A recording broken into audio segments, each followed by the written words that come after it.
Welcome back to Talking Evidence, and today we'll be talking synthesis.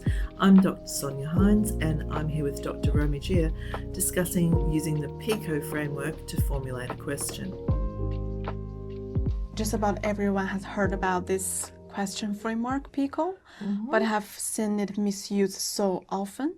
So PICO is for the question of effectiveness. That's right. And there are heaps of other frameworks that can be used for different types of questions that aren't about effectiveness. You know, there are frameworks for perceptions and experiences questions, for questions about associations between variables or measurement properties of tools, or sensitivity and specificity of tests or diagnostic tests. But if your question is about the effectiveness of a treatment or intervention, and if you want to know if something works, PICO is definitely the way to go. Absolutely. You think about who your population is. How are they going to be described? Are they adults or children? Do they have a specific condition or diagnosis? It's important to describe them really specifically, but not so specifically that you might need to exclude some studies over very minor differences in population that aren't very meaningful. Right. Then you need to think about your intervention. What does the intervention actually do? Who is delivering them? How do you need to think about the dosage, how frequent that is? Absolutely.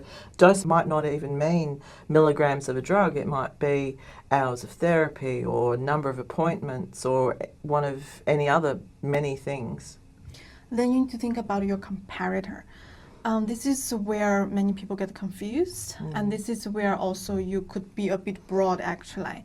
It can be Eurocare, no treatment, or it can be a wait list or placebo. It really comes down to what you want to know.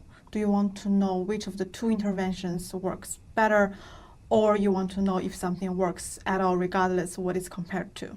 Right, yeah. And then finally there's your outcome. How do you measure if this intervention actually did the thing that it's supposed to do? You know, naming that critical endpoint is really important, and you need to think about how it's measured, and also if there are other outcomes that you might want to list as well. And don't forget those standard or validated measurements for those outcomes. Yeah.